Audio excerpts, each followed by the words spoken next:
कभी पार की संत ने नहीं बताया कि नशा पत्ता करो, पर तो नशा पत्ता कर लेते हैं। बीड़ी तंबाकू गुटखा कभी मना करते हैं तब भी नहीं करते। बाबा साहब की दुआइयां देते हैं, कभी संविधान में नहीं लिखा, पर तब भी हमारे बिल्कुल समझ में नहीं आती और बड़े धड़ल्ले से सामने कह देते हैं कि हम कबीर साहब के अनुयायी हैं। तो करनी कथनी एक नहीं, समझो वह व्यक्ति नेक नहीं। करनी कथनी एक है, समझो वही व्यक्ति नेक है। अब करनी कथनी जिनकी नहीं है तो बताओ काय के पार की संतों के शिष्य हैं। पार की संतों के शिष्य के लेने की हमको आवश्यकता है। जो हमें संतों से वाणी मिली है उसका हम एक करते हैं चरण वंदना, वो एक होती है आचरण वंदना। तो हम संतों की चरण वंदना कर लें या मूर्ति की चरण वंदना कर लें, पर ये आचरण वंदना नहीं करते जिसमें कुछ लगता नहीं है, और जिसमें कुछ लगेगा उसको करने के लिए तैयार हो जाते हैं। उदाहरण से लीजिए, आप बीड़ी पीते हैं तो 20 रुपए का बंडल लाना पड़ेगा, ताकत लगेगी कि ना। गुटखा खाएंगे पैसा लगेगा, और छोड़ने में क्या लगेगा? कुछ भी नहीं लगेगा। उसे करने के लिए तैयार होते हैं। क्या करें महाराज, जाग बिना बैठ रही, समझ में नहीं आती बुद्धि कैसी काम कर रही है। तो बुद्धि को करने के लिए और सारी जवानी गुजर जाती है, होश नहीं है। एक छोटा बच्चा है, वो बिस्तर पर पेशाब कर लेता है, वो बड़ा हो जाए तो उसकी माताजी पिताजी कहेंगे ए लाला तो हम मिठाई खवाएंगे, 50 रुपया देंगे, बिस्तर पर पेशाब कर दे, करेगा? कभी नहीं कर सकता। वो हम 60 साल के है, 70 साल के है, 5 कंडा पीटते बनेंगे और तो ना मान रहे भाई, और टपाई कर रहे हैं। कब सुधरेंगे? मूड पे सफेद पड़कुलिया बैठ गई और तो सुधरवे के काज। ये संकेत किसका है? सफेद मतलब पवित्र होने का है, शुद्ध साफ होने का है। और तो पड़ाते घिनाए दे, दांत ले डोले लकड़िया से दांत भैंस के पड़ा के तो बढ़िया होंगे। गुटखा तंबाकू खाए खाए के कैसे कर रहे हैं। और तो और हमारी माता बहनों ने अच्छे को तो नशा को मंजन चाच छबी कर लेते हैं। तो उन्हीं को समझो, ये हमारी ये सारी उम्र गुजर गई, सारी उम्र गुजर गई हमारी, पर आज तक हमको होश नहीं आया। और कमाते कमाते बुढ़ापा आ गया, पर आज तक संतोष नहीं आया। हे मेरे मित्रों, संत तो इसलिए समझाते हैं कि आप कम से कम होश में आए, और होश में आने की दवाई खाते हैं। होश का उल्टा कर दो तो क्या हो जाएगा? सहो, सहने की बात है। जिंदगी में जिंदगी का राज पाना चाहिए, और यदि जंग अपनों से हो तो हार जाना चाहिए। अपने ते लड़वे सास बहू में हो रही है, भाई भाई में हो रही है, काय को हो रही है? इसलिए हो रही है कि हम झगड़ रहे हैं बिना किसी अज्ञानता के। बस वो अज्ञानता की तो लड़ाई है ही नहीं, होती काय को? ये सब छोड़ के जाना है, तो जो छोड़ के ही जाना है तो फिर काय की लड़ाई है? अरे आपस में समझौता कर बैठे करने, और यदि आपस में मतभेद होता है तो उसके लिए छोटे छोटे सूत्र होते हैं। संत लोग अपनी भाषा में कहते हैं कि सीटिंग और ईटिंग, फिर करो मीटिंग तो मामला हो जाएगा फिटिंग। अब साथ साथ हम बैठे हैं ना, तो बैठे फिर मीटिंग, साथ साथ भोजन किया हमने, और सीटिंग बैठे भोजन किया, और फिर मीटिंग विचार विमर्श किया, तो मामला बिल्कुल फिटिंग होता हुआ चला जाएगा। बस इसीलिए तो यह गोष्ठियां होती है, वो इसीलिए होती हैं।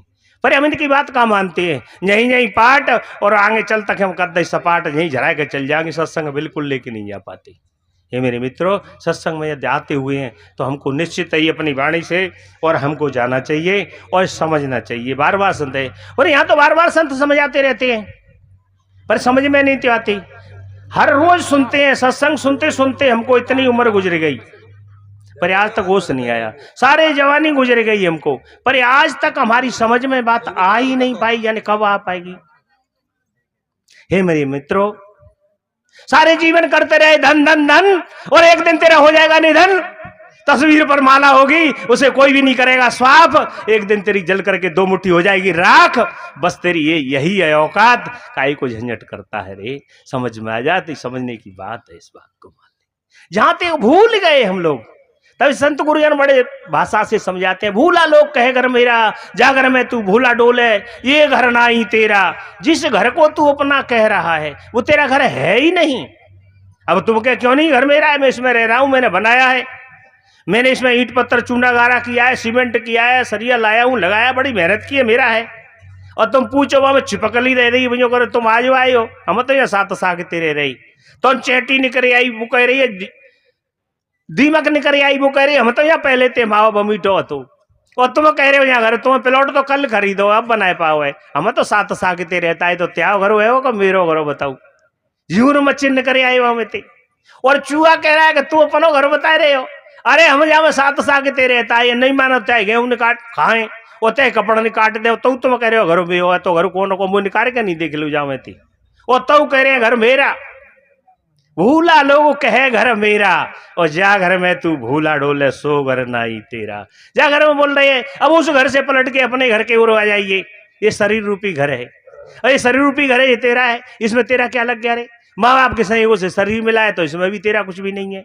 वो जा शरीर की हेठ कर रहा हो बाबू की एक एक दरवाजे खोल के देख ले, दसों द्वार नरक वरे बूढ़े तू गंडी को बेड़ो। अरे यह शरीर के ही तो देह द्वार से जगत ज्ञान है, वो जगत ज्ञान है दुखदाई और देह संबंध तभी छूटे तो सकल वासना जर जाई। इस शरीर से ही तो हमें सब कुछ ज्ञान मिला हुआ है और शरीर कल छूटने वाला है तो हमारे प्राणी पदार्थ घर परिवार के धन संपत्ति मकान दुकान सब छूट जाएंगे। तो आप बताओ जी तेरा कहां से हो गया? और शरीर की अंटगत मैं बड़ो पहलवान हूं ऐसा कहता, मेरो देह मेरो गेर मेरो तो कुटुंब परिवार सब, मैं तो सब विधि भार हूं, को सेवक तो मेरो हुक्म मैटे नहीं, मेरी युवती को मैं तो अधिक प्यार हूं, मेरो वंश ऊंचो भयो करत बड़ाई में तो जगत उजार हूं, ओ मेरो मेरो कैसठ ये तो नहीं जाने मैं तो कालई को चार हूं। कऊ दिन अच्छा जागो भैया तो ऐठ कर रही है, काय को कर रही है? अब शरीर की ऐठ कर रहे हैं तो शरीर की देख लीजिए, मैं बड़ा तगड़ा पहलवान हूं। जब गांव पहलवान का मैंने इतिहास पढ़ा तो दो दो गाड़ियों को इकट्ठा रोक देते थे और जब लास्ट के दिनों में उसको लकवा बीमारी हो गई थी तो मुंह पे मक्खी नहीं बढ़ती, दूसरा आदमी नौकर बढ़ाता था। तो ये शरीर की हालत हो गई। अब खुद सही देख लो अपने शरीर से, चलो ऐसा नहीं है तो अपना स्वस्थ है तब भी मुंह में ते लार टपक रही है, आंखें में ते ढीढ़ चुचाई रही है, कान में लार सर बह रही है, एक बात तो टट्टी पेशाब के रास्ता ही है तो भीतर ते भी आके दे रहो। यही तू शरीर में अनेक सुख मांग रहो, यही को विचार या में कौन बात भली है। मेद मज्जा माँ सरग रग में रकत भरो, पेट हु पिटारी ता में ठोर ठोर मलिए, हाड़न के हाथ पांव हाड़न के नाक कान हाड़न के नलिए, और भीतर भंगार भरो ऊपर तो कलिए, न चमड़ा ते ढके रहो ताई भी ते अच्छो लगे रहो। और कऊ भैया के घाव है वो तो देव कुरे दिखे वो की पलटी आवते देखत में। इस शरीर पे इतना गुमान करते हैं, इसे शरीर से ही तो सारे संबंध होते हैं। या संत गुरुजन बड़ी तरह ये जर्जरते देखिया अपनी अपनी आग। अरे भैया कौ ने पूछ ली कि अपनी अपनी आग, अरे आग को अलग अलग होती है? अरे आग तो सब एक ही होते, चाहते पकड़ लेते ही जज जाए वो आग थे। तो क्या नहीं नहीं अपनी अपनी आग अलग अलग होते हैं। कैसे होते हैं? कि को तो आग जल रहा है स्त्री की आग में, को जल रहा है मुझे तो 6 प्लॉट खरीदनी है तो प्लॉट खरीदे की आगे जल रहा है, और को जल रहा है गांजे की लुक लगावानी है, दिन में 40 तो गांजे पे लुक को मर रहे हो भाई पे चले जा रहे हैं। को बीड़े में 2-3 बंडल बीड़ी के उड़ा दे तो अब आग लग रही है करना लग रही। को हुए 60 रुपया गुटका नहीं मिले तो ये ले जाओ मरेगो भैया 2 घंटा ते मिला तो अपनी अपनी आग लगी है करना लगी। का हुए सोने चांदी की लगी है, का हुए सरपंच MLA की लगी है, वार्ड पंच एवे की लगी है। तो इस तरह की अपनी अपनी आग लगी है। यह जर जरते देखिया अपनी अपनी आग, और ऐसा कोई ना मिला जासो रही है लाग। ऐसा तो साहित्य को ऐसा ही मिले पाओ तो ताते लग के रहू, नहीं तो हमारा सब आगे वाइते लगोगे तो खुद पजर रहो है तो तुम्हें उपजात देगो। ऐसे ऐसे दूसरों नहीं लगना चाहिए, उससे अलग रहिए। ऐसा कोई ना मिला जासो रहिए लाग। ऐसे संत गुरुजन हैं, उनके साथ में लग जाओगे तो आपका मन पवित्र हो जाएगा, क्योंकि संग से ही तो सब कुछ होगा। कुसंगत के चक्कर में लोग पड़ जाते हैं तो बड़ा जितनी भी भूलें मुझसे हुई है, कैसो चतुर होई कि न कोऊ, और नीच संग कर बिगड़त सो। अरे हम संग से ही तो सब होता है, और हम जीवन में 2 ही तरह से जीते हैं, या तो संग में या कुसंग में।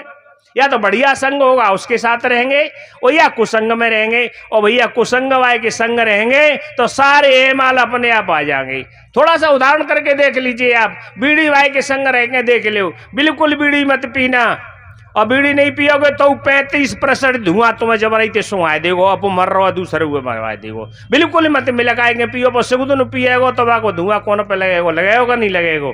और एक तम्बाकू कब भैया ए ना एक तुनू को ले ले तम्बाकू बादी को निकल जाएगो पानी, और बादी जब रही थे निकाल रहा हो पानी की, और एक एक तुनू का पे दे एक पैकेट में पहुंचाए दे। संग से हुआ है।